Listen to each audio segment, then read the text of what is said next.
Welcome back, everybody. I have with me on the set now, first of all, I want to welcome Mr. Junior Scarborough. Welcome, Mr. Scarborough. Thank you. And our incumbent, Mr. Ed TOUCHBERRY. Ed, glad you're with us again tonight. Thank you, Mr. Deal.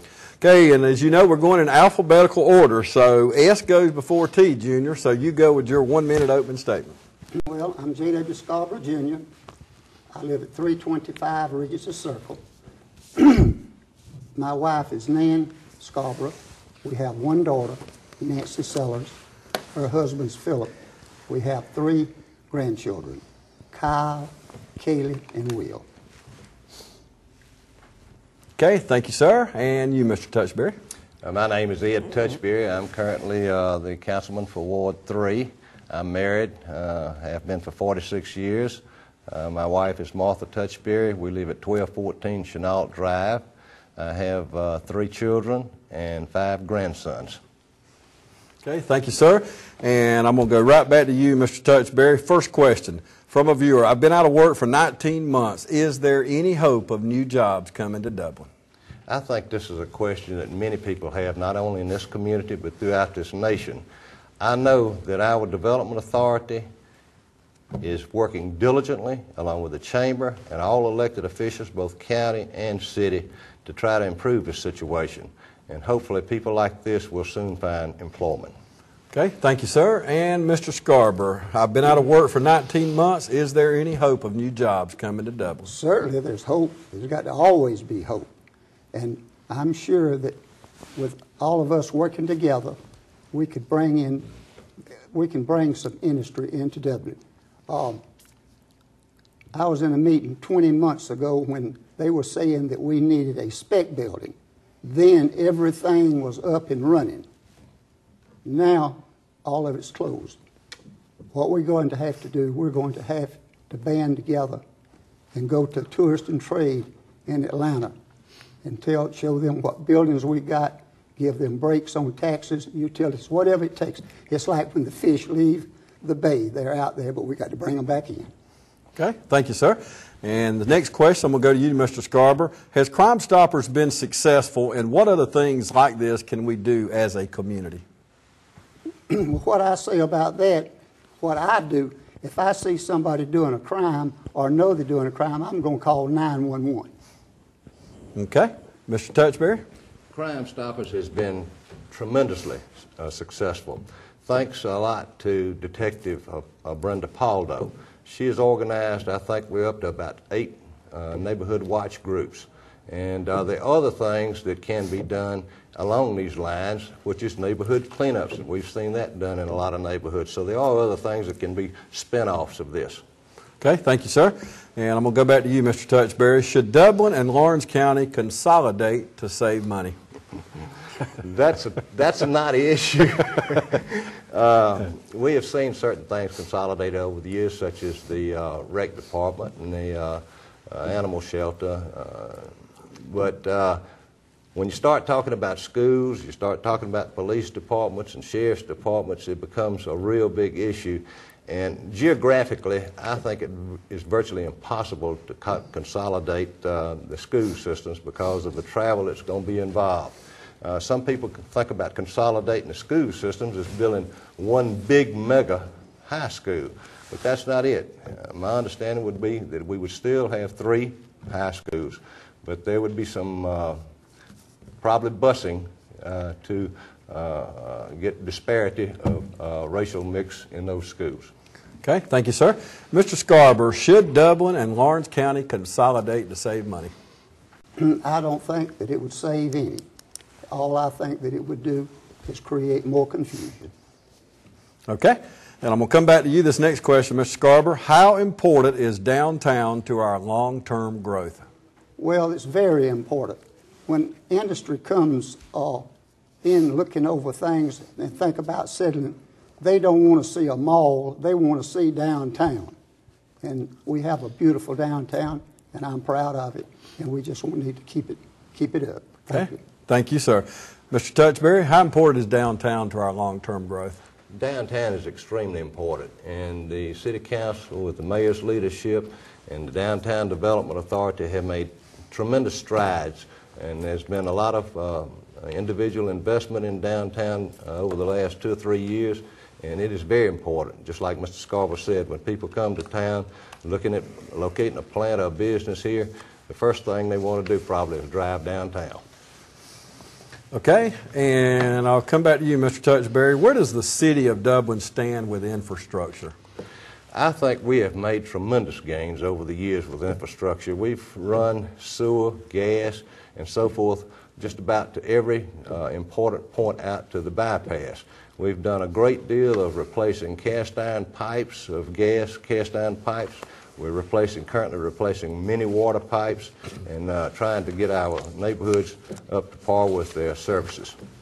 Okay, Mr. Scarborough, where do you think we stand with infrastructure? Well, over my years in the city council, anybody that wanted to come in the city and needed water and sewage, we gave it to them. Okay, back to you, Mr. Scarborough. What is the biggest problem facing our city today? Jobs, the economy, and crime. Okay, nice short answer. Mr. TOUCHBERRY? I agree 100%. Jobs is a major problem, and I think we still have a crime problem here, and I commend our police department for all they do to prevent this crime. Okay, Mr. Scarborough, you should be familiar with this as well as Mr. TOUCHBERRY. Several questions on the prisoners working around town. How much money do we spend on these prisoners all over town, and is it safe to have them here? Mr. Scarborough. Okay, 20 months, I'm sure it's like this now. We had 6 teams of prisoners. There's anywhere from 8 to 10 prisoners in a team. We had 6. It cost $40,000 a team. And that, now the prisoner don't make anything. What that does, that pays the guard. And all we have to furnish them is a bus, a water cooler, and I think that's about it. Not more, we don't furnish them much, but like the prisoners don't make anything. The $40,000 that we pay is, and that's approximately 50 people working, and that's pretty cheap for 50 employees. Okay, and the second part of that question, Mr. Scarborough, is it safe having them here in town? I don't think they've ever had one to run. Okay. Mr. TOUCHBERRY, what do you think about this? Mr. Scarborough was right on target. It's about $160,000 a year to have these prisoners working, and I have never heard of anyone from one of these work gangs to be committing any crimes. They have security guards with them, and I've never had heard any problem with them. Okay, good.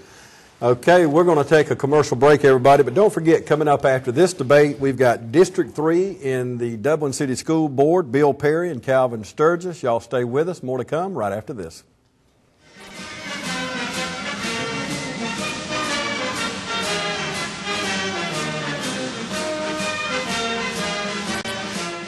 There's no longer a need to travel miles and miles for state-of-the-art cardiac care. At Dublin Macon Cardiology, we give you cardiac care close to home. Dr. Vega and Dr. Mohatra live right here in our community. We're here for you anytime, 24 hours a day, 7 days a week. Our staff invites you by for a closer look. Dr. Vega and Dr. Mohatra are accepting new patients right now. Drop by today. Dublin Macon Cardiology, Hospital Drive, Dublin. That was a swampland. He has developed it into a something for the community. Particularly for those who knew the property that was across from Susie Dasher. Those who don't know it, it was a swamp area. But look at it today. And what it's doing is serving the needs of this community. We got to also remember that nobody has a monopoly on the seat of the mayor. Amen. And I do want you to know that I don't have any problem with Phil Best being the current mayor.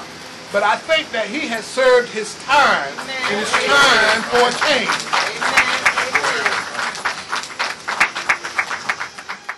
We need folks who understand what needs to be done and don't take no for an answer. That's right. Compare and save today on health insurance from Blue Cross Blue Shield of Georgia. Get quality health care coverage at a price you can afford. Talk to the representatives at Clements & Keene Insurance today about our affordable health plans from Blue Cross Blue Shield of Georgia. Whether you're working without health coverage, retiring early, looking for family coverage or employment, or self-employed, we have a plan that's right for you. See Clements & Keene Insurance, 503 Bellevue Avenue in Dublin, or call 272-8090.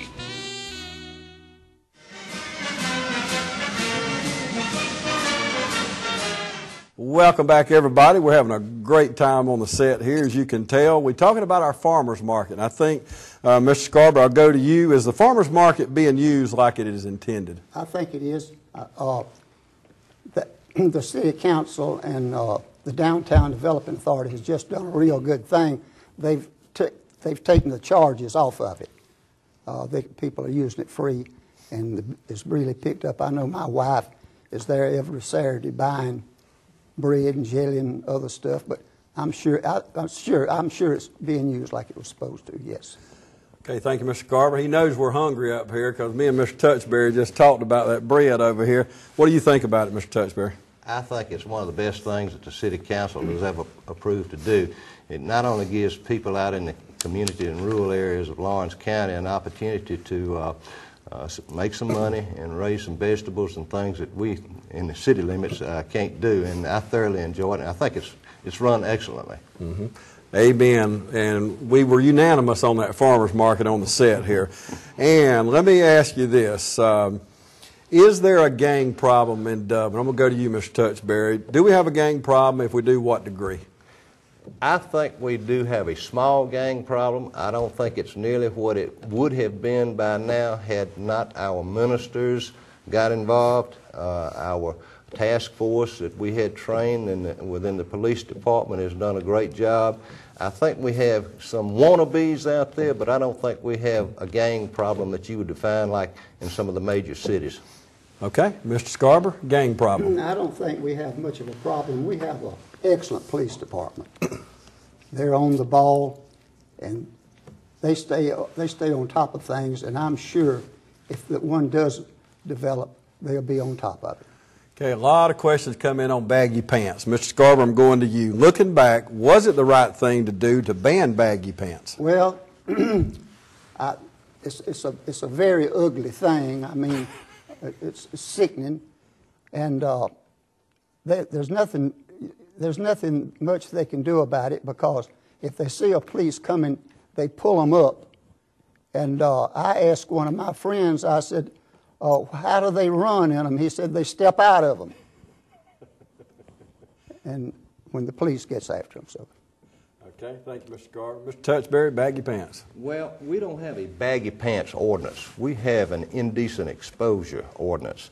And that ordinance was drafted after a lot of research from some other communities that had indecent exposure ordinances in place for several years.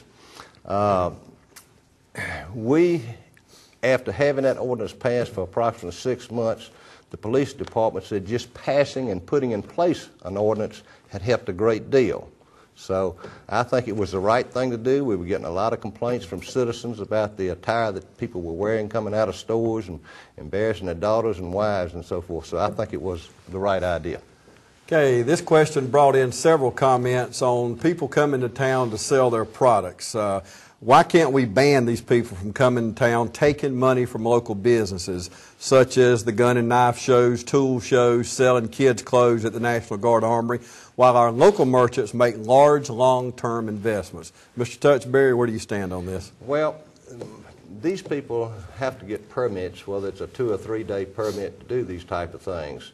And I don't know, I'm not an attorney, but I don't know constitutionally if we could ban something like that wholesale. So I don't think we can, and that's how I feel. Okay, thank you, sir. Mr. Scarborough, what do you think? Well, under the new Georgia law, if a person has a business license in another town, just like selling guns. If he has a gun license in another town, he can sell in another town. He may have to get a peddler's license, they call it, but you cannot tell him he can't do that. Okay, next question. Mr. Scarborough, if you are elected, what will be your #1 top priority? To try to get some jobs back in here and try to give people the protection they need and just do what it takes to get our economy up to date. Okay, Mr. Touchberry, if you're re-elected, what will be your top priority? Well, obviously, jobs is a top priority. I don't think government can create jobs. What we can do, and we have done over the years, and will continue to do, is to create the environment the jobs can be created in. Having a great infrastructure, water, gas, run to all the proper places where businesses can build and expand, having a library, having good medical facilities, cooperating with other entities to create the environment that people will want to come here and open up a business or an industry. Okay, next question to you, Mr. Touchberry. Can city employees and elected officials and their families do business with the city of Dublin? If so, is this a conflict of interest? I don't think it's a conflict of interest. I have, in the 7 years I've been on council, I've never had anybody to complain to me about someone doing business with members of the city council. This is a small community, and more than likely there's going to be relatives of people on city council or in the mayor's office that do business with the city. And by and large, we scrutinize all bids pretty close, and I have never seen, personally never seen, any conflict of interest. Okay, thank you, sir. Mr. Scarborough. When I was with the Ford company, if the city bought a car or a truck from the Ford store, I could not sell it. They could buy it from there, but they couldn't buy it from me because I was a city councilman, and that would be a conflict of interest. So we do have a conflict of interest. Okay, coming back to you, Mr. Scarborough. It seems so many movies and commercials are being made in Georgia now. What can we do to get our fair share in Dublin? All I can say is I think you might better just call Jack Walker and get him to call some of these places that's doing that and ask them how they get it, and maybe they'll tell us. Well, he ought to be qualified, hadn't he, Mr. Touchberry? Well, I read recently, and not too long ago, that Jackson Walker was involved in trying to recruit. I can't remember his specific title, but I know he is working hard, and hopefully he'll be the key to getting us some of this business. Definitely qualified. Okay, Mr. Touchberry, do you believe a municipal court judge should be an attorney? Yes, sir, I do. Okay. And Mr. Scarborough. Well, several years ago, we used to have, like Mr. Stinson, he wasn't an attorney. He was a Baum Wilkes. He wasn't an attorney. He was a city judge, and they done a good job. But for the last 30 years, we've only had 2 municipal court judges, and they've both been lawyers, been attorneys. Okay. So, thank you, sir. Yes. And I'm going to come back to you, Mr. Scarborough. It's no mystery that funding for parks and recreation have been in danger for years. What kind of cuts have we had in the city of Dublin, and what should we expect down the road? Well, I hope we don't ever cut recreation, because that's one of the main backbone of our city and county. But now I'm not sure that you can cut them. There's certain things that you cannot take away from recreation. Okay. Mr. Touchberry? Well, we have so much money that we have to allocate, and everybody has to prepare budgets, and we have to look at everybody's budget and try to make decisions accordingly. And there's going to be some suffering. As time goes along, there's going to be some suffering. Okay, thank you, sir. We're going to take a short commercial break, come back with a couple more questions and our final comments.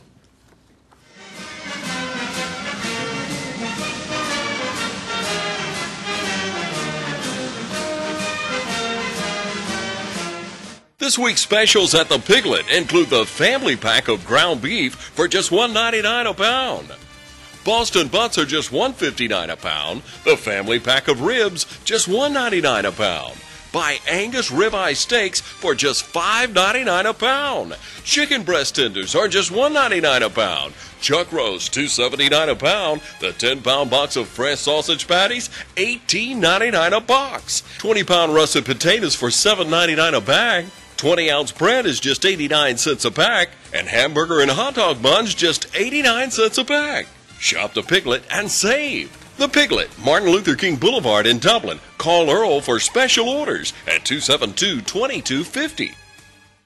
I'm standing on the site where a dilapidated house was standing about a week ago. The city of Dublin has torn down 448 structures that were breeding grounds for drugs and illegal activity. We're just beginning. It's just a start. We're going to do many, many more just like this.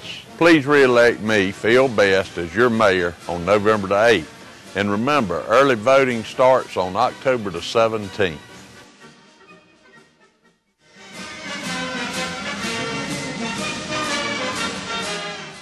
Welcome back, everybody. On deck, Bill Perry and Calvin Sturgis from that District 3 Board of Education.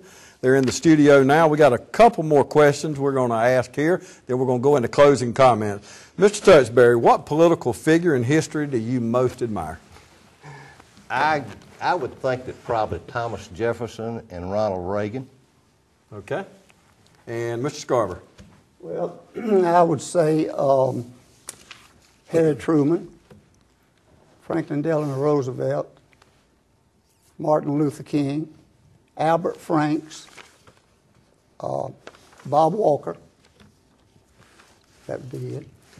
Okay, I'm going to, a couple more questions. Here's a couple questions come in late today. Mr. Scarborough, I'm going to go to you. More than 20 organizations are warning Congress not to eliminate tax-exempt financing on municipal bonds to pay for deficit reduction.